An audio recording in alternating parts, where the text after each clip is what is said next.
Graças a Deus, irmãos. Aprove a Deus, né?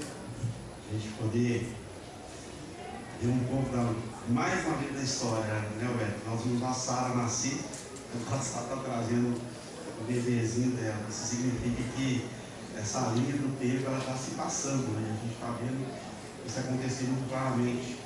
E um carro que eu tenho, o Senhor tem falado ao meu coração, é realmente dar sequência ao que eu falei da última vez. E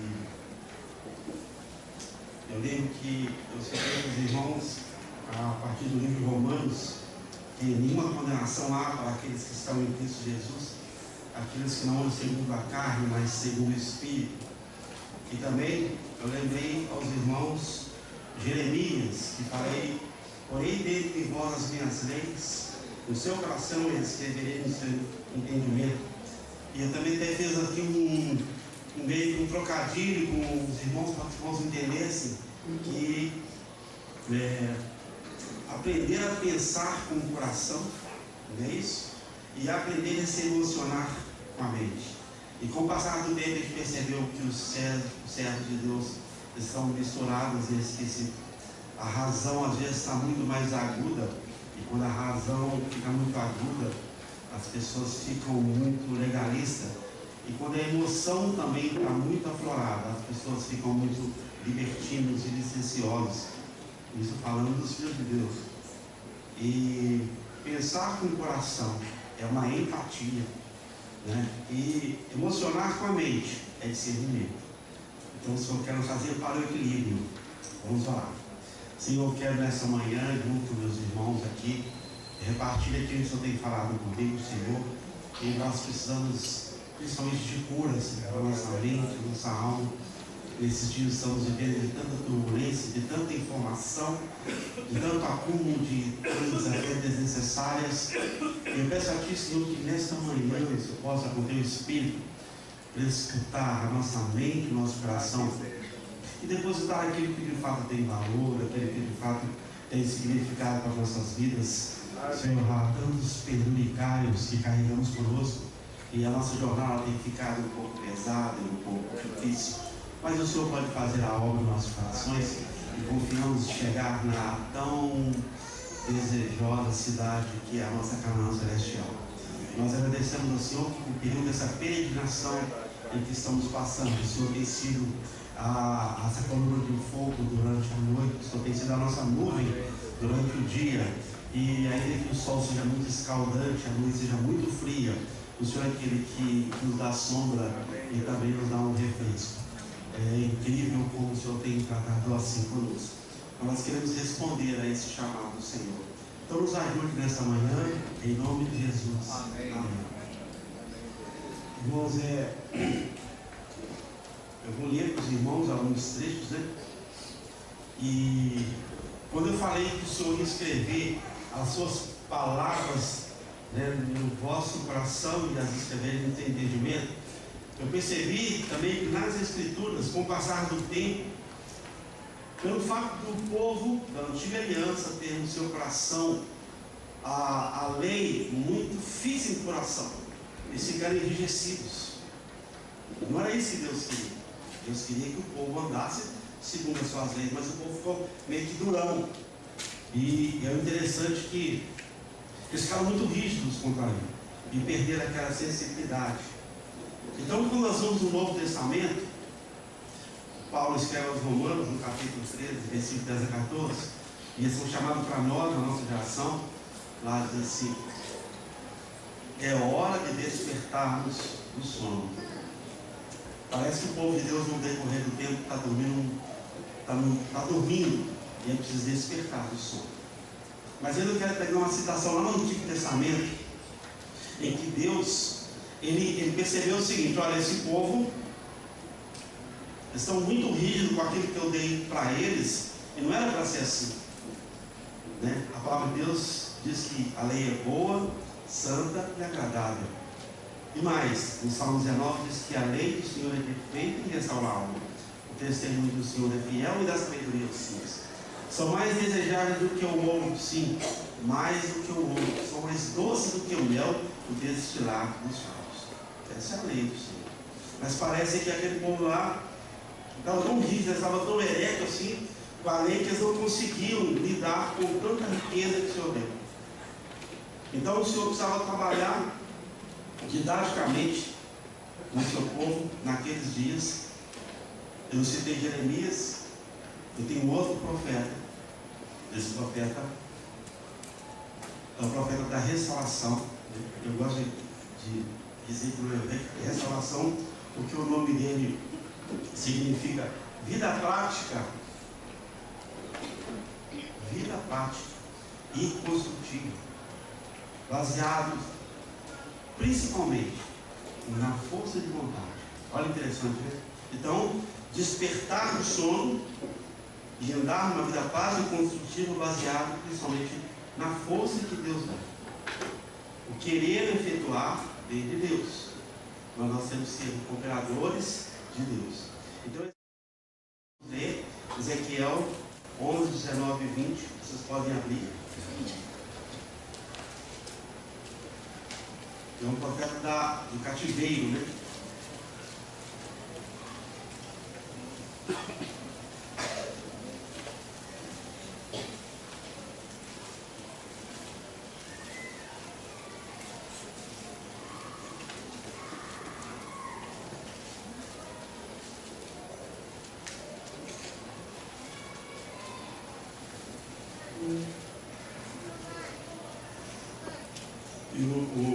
Esse profeta, ele, os irmãos ficaram atentamente para ler, e ele é interessantíssimo. E ele, como ele estava no cativeiro, até sugere que até os sacerdotes, os levitas que estavam com ele, onde surgiu o Salmo 137, que os irmãos devem conhecer muito bem, né?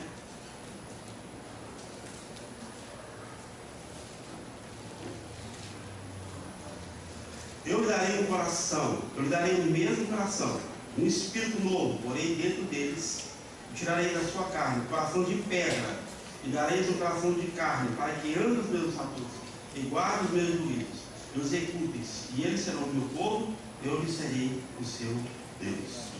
Então Deus percebeu, nessa segunda leva, Deus percebeu assim, o coração do povo é muito endurecido. Eu tenho que dar um coração que ouve, um coração que sinta o Senhor, um coração sensível ao Senhor. Então Deus levanta esse profeta para dizer, porque é um coração de pedra. E interessante, porque rigidez é natureza de morte, não é verdade? Quando alguém morre, vai cada vez mais. Acontece aquela falência hemodinâmica do sistema, e a pessoa vai ficando cada vez mais enrijecido, não é? E rigidez é natureza de morte. Agora, quando a pessoa é flexível, sensível, ela permite que Deus possa falar em seu coração. Muitas vezes nós somos duros demais, muito rígidos demais. O Senhor não pode escrever nada. O Senhor quer escrever uma história em nossos corações. Mas a rigidez do nosso coração, a falta de sensibilidade, não permite que Deus possa escrever algo maravilhoso em nossos corações. E no Novo Testamento, o Senhor Jesus também percebeu isso. E agora no Novo Testamento, o Senhor Jesus ele dá ênfase também ao coração, numa vida de renovação. Como é que ele começa lá as bem-aventuranças? Bem-aventurados mansos. Quem tem coração rígido é manso, irmãos? Não tem como. Se você é rígido, como é que você vai ter um coração manso? Bem-aventurados mansos. Eu vou só citar alguns. Bem-aventurados humildes. Como uma pessoa muito rígida, ele vai ser humilde. Não é isso? Bem-aventurados misericordiosos. Como é que você vai exercer misericórdia se você é rígido demais? Se você tem um coração endurecido? Não é? Bem-aventurado sois quando perseguirem todo mal por vossa causa, por causa do meu nome, bem-aventurados sois. Ele vai falando das bem-aventuranças. Vocês vão ver com calma lá. Mas não tem como você ser manso, você ser humilde, bem-aventurado ser simples, se você tem um coração muito rico. Isso não vai falar o seu coração. A característica do reino são pessoas que são mansas e humildes. O Senhor falou assim: vinde a mim todos estáis cansados e sobrecarregados, que eu vos aliviarei. Tomai sobre vós o meu jugo, e aprendei de mim que sou manso e humilde de coração, e encontrarei descanso para vossas almas. Porque o meu fardo é suave e o meu jugo é leve. Então, além do Senhor é pesado? Quem acha que é muito pesado aí? A palavra de Deus diz que o fardo do Senhor é suave e o seu jugo é leve. Então eu estou carregando algo leve e suave, embora pareça para mim muito pesado e árduo. Porque enquanto mais você anda nessa caminhada com o Senhor, você vai perceber que mais leve fica. O que está sendo tirado é aquele que é seu mesmo. E o do Senhor está sendo acrescentado na sua vida. Então, quanto mais você caminha, mais leve fica a sua caminhada com o Senhor, porque você está carregando apenas um fardo do Senhor. E o jugo que é do Senhor, não do Senhor. Os outros podem entender, quando a gente está tratando de um coração que ouve o Senhor, e o Senhor vai falar assim, o Senhor vai usar figuras tão tremendas para nós, quando Ele fala no Novo Testamento, Ele vai trazer isso para nós. Então lá no profeta, só nos vamos lembrar, o profeta falou, vou te dar um coração de pedra, vocês estão muito endurecidos. Tão endurecidos que eles foram levados para o cativeiro. Porque o Senhor falou, eles puderam ouvir a palavra do Senhor. E assim nós somos às vezes, o Senhor vai falando, nós estamos endurecendo nosso coração, o Senhor está falando, nós estamos endurecendo, até que nós somos levados para algum tipo de cativeiro, a gente não percebe por que somos levados para algum tipo de cativeiro. Mas ele fala assim, Mateus 9, 16, 17, ele vai trazer duas figuras interessantes aqui para nós. Primeiro ele fala assim, ninguém deita remendo de pano novo em veste velha, porque semelhante remendo rompe, e a veste faz maior a ruptura. Vestes, irmãos, fala de vida exterior, fala daquilo que é visível. O Senhor não vai colocar vestes, remendo novo, numa veste velha. O Senhor fala assim, renovai-vos a vossa mente, revestivos de toda a armadura de Deus. O Senhor faz revestir e colocar sobre. Tomai sobre vós. É uma coisa que está sobre nós. Mas o Senhor não vai colocar esse remendo, um remendo novo. E interessante, às vezes, quando o Senhor nos dá a graça de poder andar em novidade de vida, isso acontece com muita gente, acontece conosco também. Às vezes você tem uma noite tranquila com sua família, que tem criança pequena, aí acorda todo mundo certinho no mesmo horário, as crianças acordam cedo, isso é muito raro acontecer, acordam sem preguiça para vir para a reunião, né? Os pais mais novos estão todos dormindo aí, né? Você não precisa ficar cutucando o menino, aí a família se reúne, e você fala assim, nossa, que maravilha, hoje vai ser uma bênção, né? E aí você põe a sua família no carro, né? Está tudo bem com sua esposa, você vem no caminho, aí alguém te dá uma fechada no trânsito. Está vendo no caminho, andando, ou até o estendo no carro para escutar, né? Para dar aquele clima bacana. Aí alguém dá uma fechada no trânsito, alguém fala, ô amigo, seu pneu está furado. Nossa, puxa, isso. Estava tudo preparado, né? Para dar certo, não é isso? Por que não deu certo? Aí você chega atrasado, e o outro olha para você e olha para o relógio, né? Ele olha para você, ele vira pescoço, o relógio está de conta que eu estou ali, né? Eu olho e olho. Irmão, aí você chega atrasado, né? Mas você não quis isso, né? Você estava com sinceridade no seu coração. Aí o Senhor, nesse caso, o Senhor vem e coloca vestes ali. O Senhor te cobre dessa situação que você passou. Você falou, Senhor, não é assim?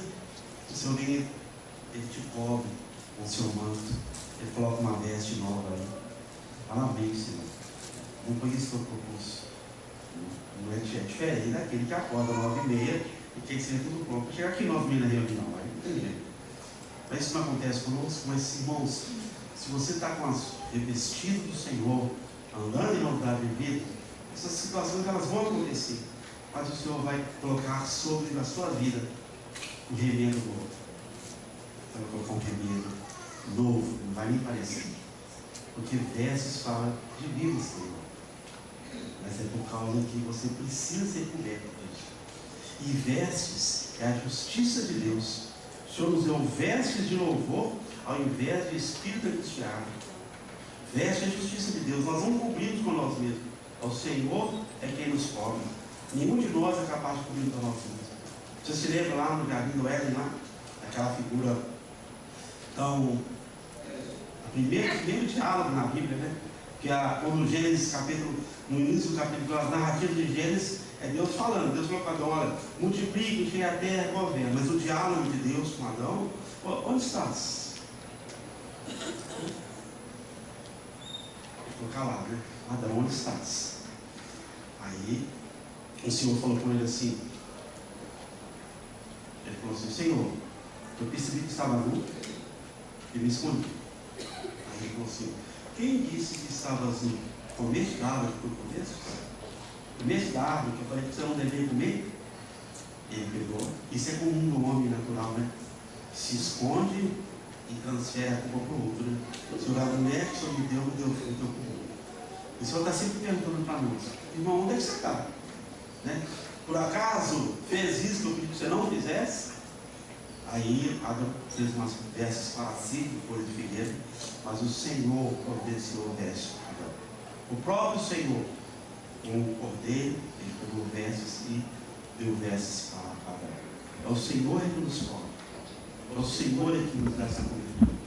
A veste de justiça, ela é do Senhor. Nós temos que ter um coração que perceba que, Senhor, cubra-me, Senhor. Eu sou tão exposto, eu estou descoberto. Eu não posso mais me esconder. Eu preciso dar a luz do Senhor. O Senhor está me vendo. E ainda pergunta, onde estás? Eu comi, Senhor? Comi, Senhor. Se o Sabão tivesse falado isso, né? Ô, Senhor, comigo, o fruto estava até muito bom. Mas ele transferiu a culpa. O Senhor quer dar a cada um de nós vestes de louvor, desde quando assumamos onde estamos e aquilo que fizemos. Senhor, eu fiz. Eu comi. Aí o Senhor fala, então que dá veste agora de louvor ao invés de espírito angustiado. O Senhor pode nos cobrir. Vocês estão entendendo? Amém? E outra figura é, nem se deita vinho novo em odres velhas. Aliás, rompa-se os odres, entorna-se o vinho, e os odres se estragam. Mas deita-se vinho novo em odres novos. Assim, ambos se conservam. Odre e vinho, transformado com vida interior. Nós somos esse odre. Mas se o odre ficar muito envelhecido, muito enrugado, o odre é feito de pele de animais. Se ele ficar muito velho, muito enrugado, ele não pode receber um novo. Porque se receber algo muito novo, a dilatação da uva vai dilatar aquele couro e vai se perder todo o conteúdo que tem dentro. O Senhor quer deitar vinho novo em odres. Às vezes, interessante que não somente isso, quando o Senhor deita vinho novo em odres novos, antes desse vinho ser servido, ele precisa descansar, né? Ele precisa entrar no descanso. Alguém encostou no interruptor aí, ó.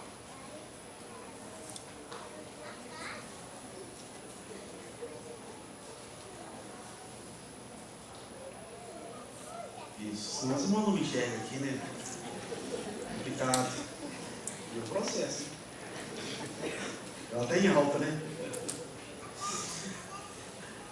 Mas aqui, odres é isso mesmo. É vida interior. O Senhor coloca vinho novo em você. Você precisa descansar. Às vezes, o silêncio é bom. Às vezes, ficar aquietado é bom. Para quê? Para que essa fermentação desse vinho ele possa ficar adequado. Quem já visitou o vinícola aí, sabe como é que os vinhos ficam deitados. Você precisa descansar. O Senhor vai colocar odres novos em você. Muita agitação no meio do povo de Deus. Muita inquietude. Como é que o Senhor pode derramar um vinho novo num odre que não quer ficar quieto e nem quer deixar que a uva se decante adequadamente? Porque o Senhor vai fazer esse trabalho em nós. Então, o vinho se acomode. Aqui está assim, para que o vinho se acomode no odre, para que o Senhor possa acomodar aquilo que Ele está falando para mim, para você, nós temos que nos aquietar. Meditar na palavra de Deus, não vou nem perguntar, mas não é nem prática de nós, ocidentais, Ainda mais meditar na palavra de Deus. Para meditar tem que ter ambiente, não é? Você tem que estar aquietado, você tem que desligar, não está nem aqui, graças a Deus. Mas até aquele sinalzinho, né? Às vezes à noite, em casa, o celular acende só a luz. E, graças a Deus, meu sono é pesado. Mas se você deixar, alguém vai lá atender. E é isso que acontece. Então, para você receber o do Senhor, você precisa ter uma pessoa aquietada. Senhor, eu li essa palavra aqui, como é que se transforma em vida em mim? Eu tenho que me aquietar. Para você perceber o que o Senhor quer falar comigo e com você nas entrelinhas, aqueles detalhes que só Ele quer te transmitir. E muitas vezes você lê a palavra, mas é muito agitado. Aí está lá nas redes sociais e todo quanto é tipo de atividade, e precisa fazer muita coisa, a mente está fervilhada, a mente não descansa e você não consegue meditar na palavra do Senhor. E aqui, como odre, como vinho, você precisa se aquietar. Para que o Senhor fale assim: Senhor, estou aquietado em tua presença. O Senhor pode falar comigo. O Senhor pode me levar nas Escrituras aqueles detalhes que eu nunca percebi nas Escrituras. Não é? Então o Senhor usou essa figura. Mas tem uma outra também, que essa se encaixa perfeitamente conosco. O Senhor está tratando primeiro do nosso coração. Um coração que ouve, um coração que entende o Senhor. Um coração que tenha equilíbrio nas coisas do Senhor. Então, como odre, vamos descansar. Mas tem a palavra do Senhor. E olha interessante como o Senhor fala em palavra do semeador no capítulo 13, versículo 8. Fala a palavra do semeador. E lá tem assim: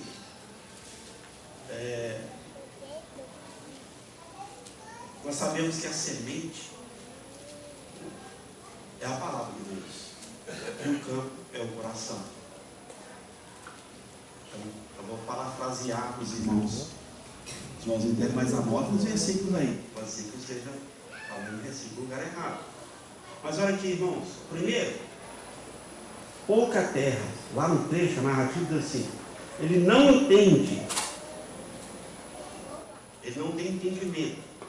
E o maligno arrebata das mãos. Ele ouve a palavra, mas ele não entende. Não é? A palavra fica na terra. Ele não entende. O maligno vem e arrebata. Essa pessoa não pode responder ao chamado de Deus. Mas esse primeiro momento é boa terra. Hã? É boa terra. Qual? Boa terra é a narração, né? Da boa terra.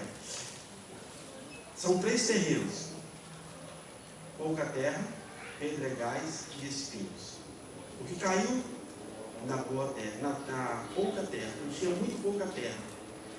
O inimigo vem, arrebatou. Né? Talvez você, meu amado irmão que está aqui nos visitando, ou você que ainda não conseguiu, ainda não recebeu Jesus como Senhor da sua vida. O que você está ouvindo nessa manhã, não deixe que o inimigo roube essa palavra do seu coração. Porque você ainda tem pouca terra. Talvez você não está entendendo nada do que eu estou falando. Nós estamos vivendo durante uma série espiritual. O inimigo pode vir roubar a palavra do seu coração. Depois a palavra, ela caiu entre os pedregais. E lá diz assim: não tem raiz. Aí chega a angústia e a perseguição, logo se ofende. Você recebeu a palavra, mas seu coração está cheio de pedras. E como não tem raiz, vem qualquer situação, e assim, é muito comum, acontece, né? As pessoas, muitas vezes, infelizmente, nos últimos 20 anos, foi pregado um evangelho que a minha geração não ouviu, né? É um evangelho de plano seguro, mais perfeito que possa existir. Não é? Vindo para Jesus, você vai ter tudo. Na verdade, nós temos tudo nas regiões celestiais, né? Mas vinha para Jesus, você vai ter tudo. Ter casa, comida, palavra, passar uma mulher bonita, você não vai viver, você não vai envelhecer, você vai ficar careca com cabelo branco, né? Nem barrigudo como alguns, e você vai ficar bacana. E se você vier para Jesus, se você é empregado, você vira patrão, não é verdade? E se você é um comum, você vira empresário, e assim sucessivamente. E essas pessoas recebem a palavra de bom grado, mas porque está muito perto, e a angústia vem, essas coisas não acontecem. O que acontece? A palavra se esvai. Logo se ofende. Tem muitos, infelizmente, tem muitos filhos de Deus, não sei se é filho de Deus, não posso narrar, que estão insatisfeitos com o Evangelho, estão contra Deus, ficaram com raiva de Deus e dos cristãos, porque falaram tantas coisas com eles a respeito das boas novas de salvação, que não é exatamente a tão grande salvação. Eles ficaram ofendidos e não querem mais saber. Não é verdade, irmãos? Nos últimos 20 anos isso tem acontecido no meio da cristandade. Pessoas não querem saber de crente mais não. Falou que eu dei meu 13º todo disciplinado 100 vezes mais. E aí daí por diante. Nós ouvimos isso e temos que baixar a cabeça e falar assim, isso é verdade, você ouviu uma coisa que não é bem assim. Mas aqui caiu entre espinhos. Isso aqui merece nossa atenção. Sabe por quê? Porque quando caiu no terreno, na terra que o inimigo tirou, a raiz foi embora. O que caiu entre pedregais, a raiz também foi embora. Mas o que caiu entre espinhos, tem raiz. Isso aqui é muito sério. Tem raiz. É um irmão e irmã, nós já temos uma raiz. Quem mexe em horta sabe disso. Mesmo que nasçam os espinhos ao redor de uma planta, a raiz está lá. Esse santo de Deus já recebeu a palavra de Deus, ele já firmou suas raízes, já é bacana, já congrega, mas tem 3 advertências ali. Cuidados desse mundo, sedução das riquezas, sufoca a palavra e fica infrutífero. Oh, irmãos, ele não deixou de ser cristão, como os demais casos anteriormente citados. Ele é servo de Deus, mas alguma coisa, arrancou a raiz, não arrancou a raiz. A raiz está lá. Ele sabe, ama o Senhor de todo o coração, quer servir o Senhor, ele tem raiz no Senhor, ele, vou até falar uma expressão muito comum que usava, ele creu no Senhor, passou pelas águas, congrega, é dizimista fiel, mas é infrutífero, é um crente infrutífero. Os irmãos podem entender? É diferente do terreno, não é? Esse santo do Senhor, mas o cuidado desse mundo, sedução das riquezas, sufoca a palavra e fica infrutífera. Oh, irmãos, que eu possa guardar nossa mente e nosso coração.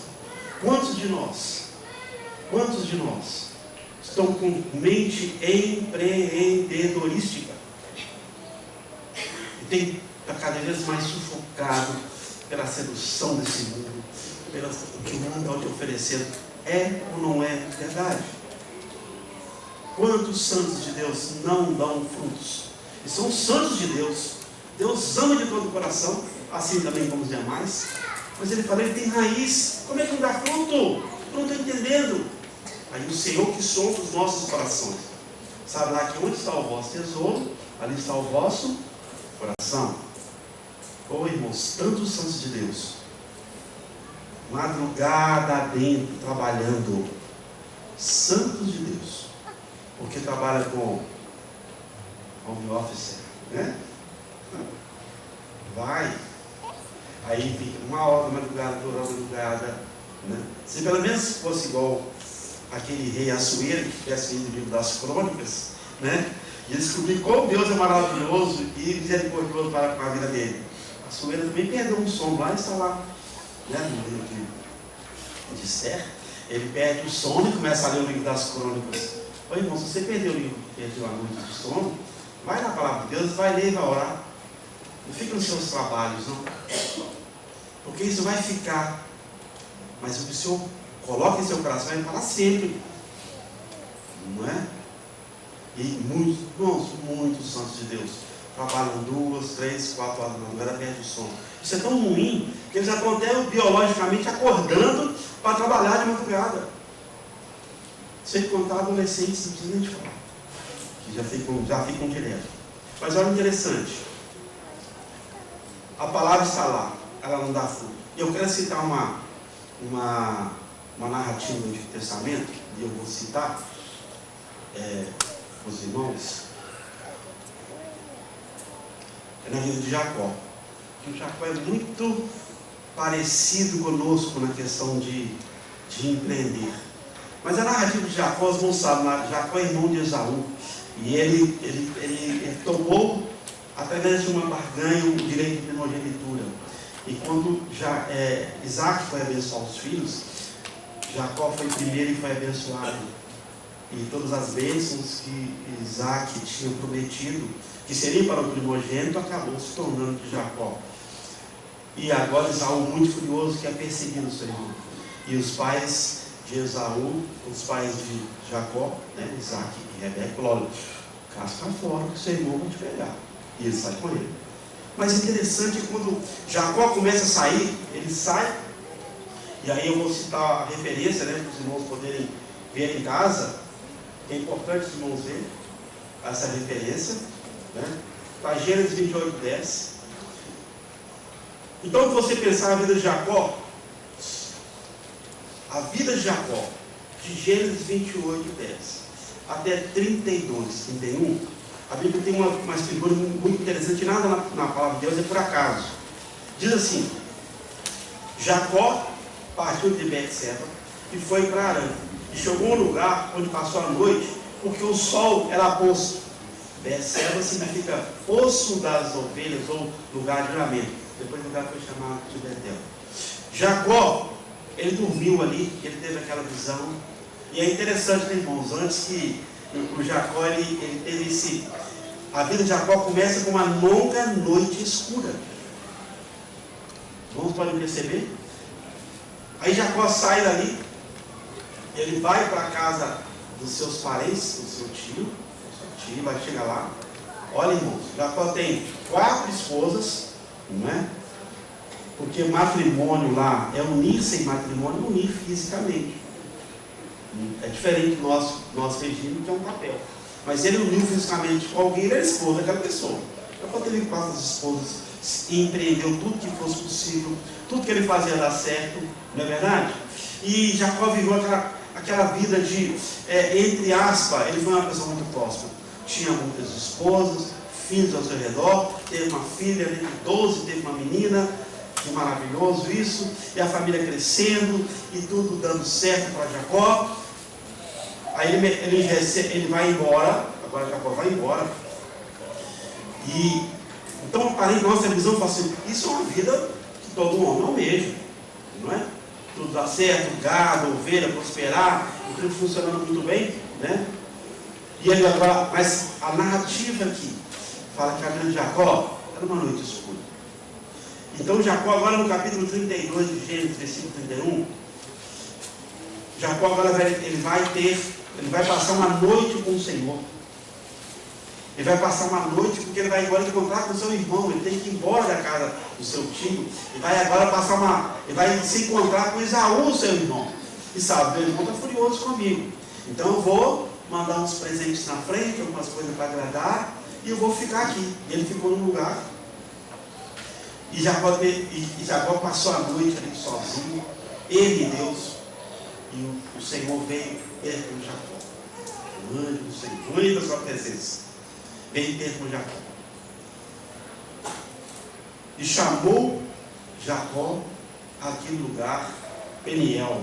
Quer dizer, tenho visto Deus face a face, e a minha alma foi salva.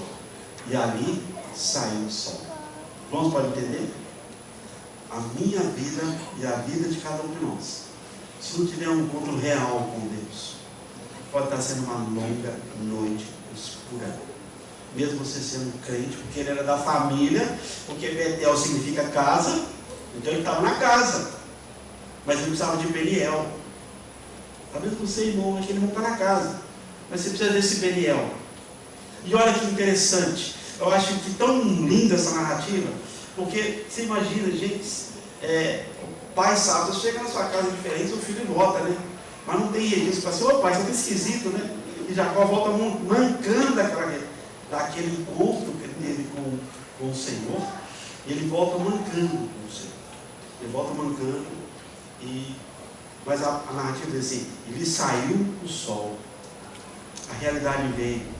A realidade, ela só vem quando o Senhor pessoalmente, vem trabalhar conosco. Jacó nunca mais pensou em empreender, em ser próspero. Ele era um abençoador. Os irmãos podem entender que riqueza, ele perdeu tudo na verdade, porque ele voltou vazio. E ele foi gastando aqueles recursos que ele tinha até que veio a fome no Egito. Então o que ele tinha, ele juntou, né? O que ele juntou durante a sua vida, ele trouxe. Mas a palavra diz assim que lá, então primeiro, quando ele sai, é posto o sol, na longa noite escura. Mas quando ele volta, ele fala assim, e saiu-lhe o sol. Ele está em plena luz diante do Senhor, mancando em sua cruz. E você sabe que no final da narrativa de Gênesis 48, da forma como Jacó abençoou os filhos, assim se sucedeu na vida de cada um deles. Irmão, você quer ser uma bênção? O sol tem que sair da sua vida. Você tem que brilhar no sol. O Senhor é o nosso sol. Nós temos que sair dessa longa noite escura, para que possamos ser o instrumento de bênção nas mãos do Senhor. A perspectiva de Jacó mudou. Ele diz assim, eu vi Deus face a face, a minha vida foi salva. E interessante quando você começa a pensar dessa maneira, em que você contempla o Senhor, a sua vida tem uma outra perspectiva. A sua mente pensa nas coisas que são do alto. Você é um irmão que se inclina para as coisas do alto. Você, irmão, sabe o que é adoração. Ontem na reunião lá na casa da irmã, aí eu fiz uma dinâmica lá. Eu falei, imagina se tivesse uma caixa aqui, e vocês vão colocar o que é adoração. Porque na verdade nós entendemos que a adoração, o que foi falado de adoração, nós entendemos, foi dentro do princípio litúrgico. Não é verdade? Vamos adorar a Deus e isso entra no momento que é litúrgico. A liturgia, ela propõe, de fato, adoração. Mas adoração é tudo. Quando aquela mulher foi adorar ao Senhor, a culminância do fato foi, de fato, prostrar-se diante do Senhor, não é isso? E o vaso alabastro e enxugar os pés com as lágrimas. Mas antes, ela juntou dinheiro. Antes, ela pegou o vaso alabastro. Antes, ela caminhou até o Senhor. Está vendo? A adoração começou lá. Quando ela falou assim, na vida dela, ela falou assim, eu vou dedicar esse perfume aqui a alguém que merece a minha vida. Isso é adoração. Os irmãos entendem? Às vezes nós estamos adorando aqui e é bom que faça, seja frequente nisso. Mas a adoração é no seu trabalho. Vou adorar o Senhor no meu trabalho. Os irmãos entendem como é a convergência? Eu vou adorar o Senhor com a minha vida. A vida como instrumento de adoração. Porque aquela mulher, ela pegou ali um vaso de alabastro com um perfume caro, não é isso? E ela foi lá e ungiu o Senhor. E com os cabelos enxugava os pés do Senhor. Então, a culminância foi aquilo, mas já teve um preparar. Quando você está construindo sua casa, você está pensando em quem?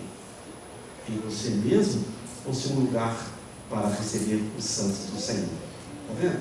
O seu trabalho é para você mesmo ou é para os santos do Senhor? Existe adoração no seu trabalho? Existe adoração nos seus afazeres? Deus está envolvido nisso? Não é? Pessoas pensam em aposentar, é interessante. Eu estou quase lá, graças a Deus. Mas eu estou pensando, para quê? Deus está sendo adorado nisso? Os irmãos entendem isso? Porque a religião ela propôs adoração bem formatada, bonitinho. Mas você pode adorar o Senhor na sua postura, no seu coração, naquilo que você faz. O Senhor é glorificado. Então, nessa caixa que nós fizemos ontem, nós vimos que submissão é adoração, nós vimos que obediência é adoração, nós percebemos que disciplina é adoração, nós percebemos que ofertar é adoração, nós percebemos que o seu serviço tipifica a adoração, e outros podem louvar a Deus por causa disso, está vendo? O nosso serviço faz com que alguém louve a Deus pelo nosso serviço, mas você se prostra em adoração. Os irmãos sabem que lá na reconstrução dos muros de Israel, dos muros de Jerusalém, na reconstrução dos muros, Eles, com uma mão eles trabalhavam, com a outra eles estavam com a espada contra os inimigos. Havia adoração ali. Eles não tinham tempo, porque estavam construindo os muros, mas ali havia adoração, não é? Perfumista, o ourive estava lá, aquela família, mulheres estavam lá, ao redor do muro da edificação, e havia ali a adoração. Então, irmão, o seu serviço é um princípio de adoração a Deus. O seu tempo a Deus é a adoração. Eu estou só abrindo parênteses e fechando aqui, que foi o que nós fizemos ontem lá na reunião. E interessante que agora, voltando aqui na palavra em que, no versículo 23, 13 de Mateus 13, diz assim: mas o que foi semeado em boa terra é o que ouve, compreende a palavra. Vendo? Então você só ouve, mas a sua razão também compreende a palavra. E dá fruto, que produzem 100, ou de 60, ou de 30. Palavra de Deus, dando fruto. Você ouve a palavra e entende. Se eu estou falando, você não está entendendo, como o Senhor pode operar? Por isso que eu pergunto, os irmãos estão entendendo? Amém, irmãos? Amém? Amém. Quero chegar nisso. Que o Senhor possa encontrar um coração que ouve o Senhor. Um coração que possa escrever. Não um coração de pedra. Não um coração rígido. E quando você começa a converter todas as coisas para o Senhor, não é? E você fala assim: Senhor, minha vida é para ti. Engraçado, nós cantamos cânticos, eu presto muita atenção em canções, muita atenção. Tem um cântico que nós nem cantamos muito agora. Diz assim: a minha vida é tu, Jesus, por causa do teu amor. Perdoe, mas vou proferir teu nome bom sem parar. Jesus, Jesus, meu Salvador, não há quem possa te igualar. O teu sorriso alegre, te amo, ó meu Senhor. Então, se a sua vida é do Senhor, tudo que é seu é do Senhor. Nossa, que dificuldade, hein? Não é? Isso nós temos que entender. Nós não somos mais de nós mesmos. Tudo que é nosso é do Senhor. Então, o meu trabalho tem que ser um lugar de adoração a Deus. As pessoas não precisam ser radical. Não vou nem trabalhar, vou entrar no banheiro adorar a Deus. Não é isso, não. Faça como que para o Senhor. Faça com maestria. Né? Não faça do seu melhor, mas faça do melhor de Deus. Porque o seu melhor é prato de imundícia. Mas faça do melhor de Deus na sua vida, conforme a graça que Deus te dá, conforme o dom que Deus repartiu, que eu falei na outra semana. Conforme a disponibilidade do seu coração, assim você faz. Está vendo como é que norteia a nossa vida? Quando nós percebemos assim: Senhor, eu sou teu, então meu trabalho é teu, meu salário é teu, onde eu estou, eu sou teu, não é? Eu sei que tem profissões muito difíceis de serem exercidas, mas também é seu, não é? Se a pessoa ser um policial, que está dando lugar, tem que pegar uma pessoa que pode até tentar contra a minha vida, é difícil, não é? Mas se ela tem esses que Deus chamou, Deus vai dar um caminho para esse irmão aí que é militar e vai ter que passar por situações de confronto, porque sabe que a vida não é dele mais, a vida é do Senhor. Olha como é que é sério isso. Então nós somos de um coração, que lá usei um coração de pedra, eu usarei um coração de carne, para que entendam a minha palavra. E nós precisamos entender a palavra do Senhor. E finalizando aqui,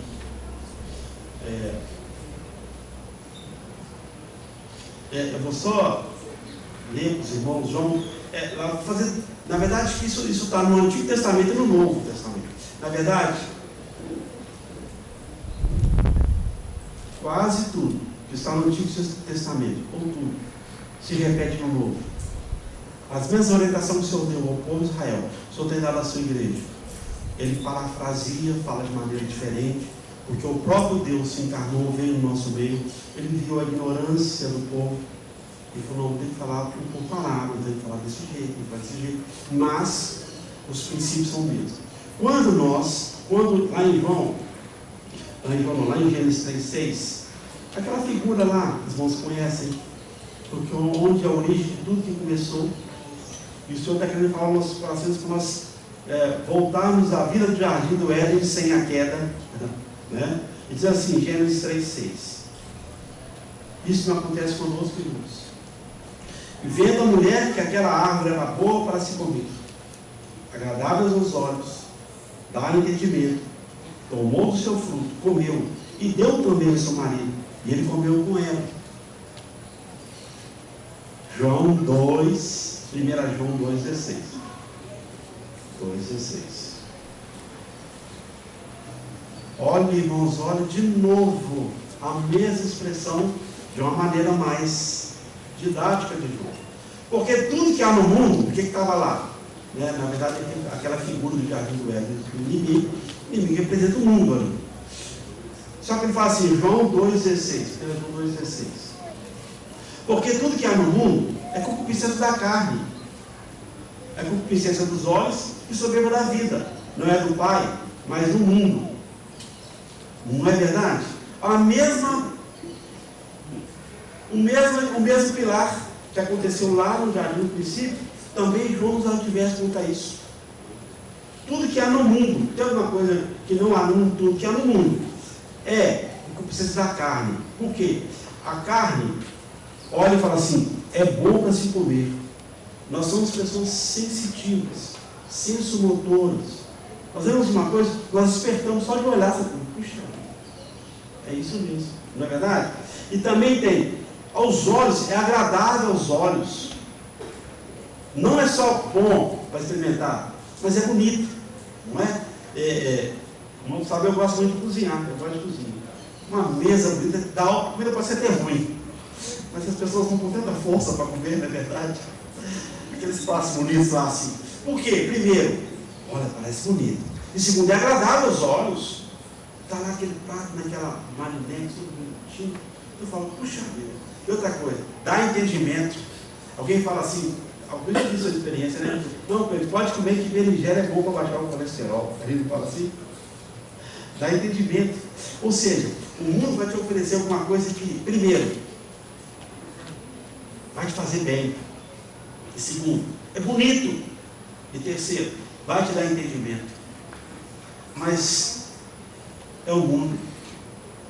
E sabe o que é isso? E quanto mais você mergulha nisso, mais independente de Deus você fica. Sabe por quê? Você fala assim, eu sei fazer minhas escolhas. Porque eu tenho bom gosto. Eu sei porque é agradável nos olhos. E eu sei que isso vai me dar entendimento. Mesmo se eu não souber, eu pergunto ao Google. Né? Agora tem um GPT. Aqui no GPT. É um site que você faz perguntas lá, responde tudo para você. É isso mesmo, né? Bernardo, como é que chama? Chat GPT. Está vendo? Pergunta. Nossa, é esse entendimento que você quer? De marmitex pronto? Fast food? Não. O entendimento tem que vir do alto. Do Pai das luzes, onde na sombra e variação. Esse que é o seu entendimento. Não seja preguiçoso, diz no Google. Procura nas Escrituras. As Bíblias, a minha tem. Eu não sei se as Bíblias novas tem. Os negocinhos aqui daí, os negocinhos do meio aqui, ó, são as referências cruzadas. Assim que se estuda a palavra de Deus, você vai nas referências cruzadas, vai achando. Mas aí você põe lá no chat GPT, você precisa. Essa é famosa, com entendimento. Você fica independente de Deus. Sabe o que é bom? É você não saber. Você fala, Senhor, eu não sei. Me ajuda a achar nas Escrituras aqui. Eu faço muito exercício para tentar achar. Mas não é possível. Eu não estou lembrando desse versículo quando você já leu. Eu estou lembrando. É exercício espiritual diante de Deus. Aí o irmão está lá com aquela rapidez que ele tem de digitar. Ah, não, esse aqui está aqui, ó. Não, você tem que buscar nas Escrituras. E você tem que dormir, puxa, com uma dor de cabeça. Para pensar nas coisas do Senhor, sua cabeça vai doer, não tem problema não. Que Ele cura, o bálsamo de Deus por todas as coisas. E finalizando, agora finalizando mesmo, Filipenses, eu queria pedir um irmão para ficar de pé, vamos ficar à vontade. Filipenses 4, de 8 a 11. Quando sai, estou fechando a minha carta aqui, né? E Filipenses 4, de 8 a 11, diz assim: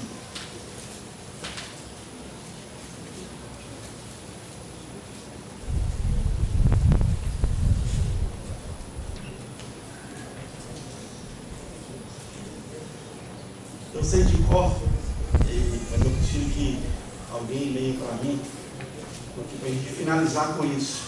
Sabe, irmãos, é um grande desafio para nós podermos debruçar na palavra do Senhor e poder descobrir que o Senhor está falando isso conosco.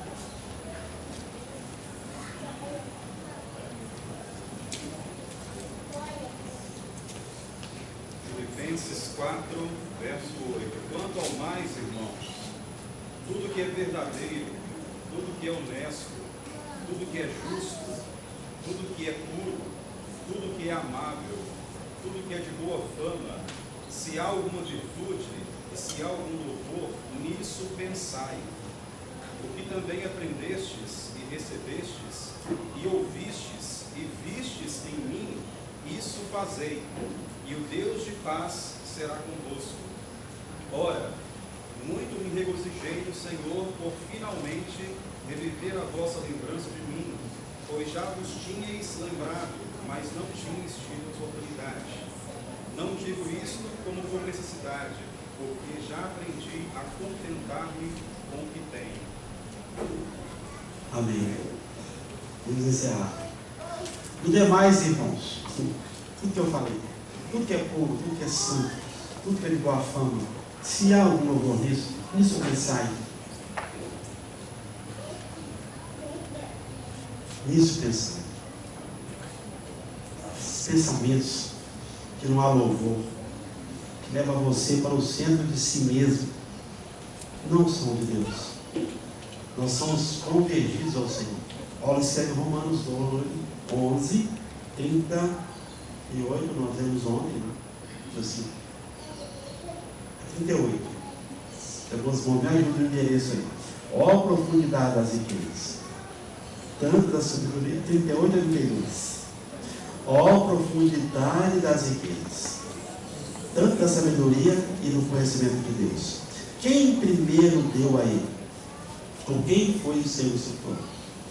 Porque dele, por ele e para ele são todas as coisas. Está vendo, irmãos? Então Paulo chegou a essa conclusão. É muita riqueza para nós. São tão profundas, mas toda a nossa vida, dele, por ele e para ele, são todas as coisas. Nisso pensai, irmãos, nisso colocai a vossa mente. Que o Senhor possa guardar os nossos corações e não sermos crentes neuróticos. A neurose já está no mundo, mas precisamos ser saudáveis em Cristo Jesus. Não é? Vamos orar e que o Senhor possa abençoar os nossos corações. Senhor, eu quero agradecer ao Senhor porque o Senhor falou para mim primeiro, para repartir com os irmãos. Guarde nossa mente na tua pessoa, Senhor. Nos dá um coração que te ouve, Senhor. Tira o coração de pedras, um coração tão insensível ao Senhor. Fale conosco, Senhor.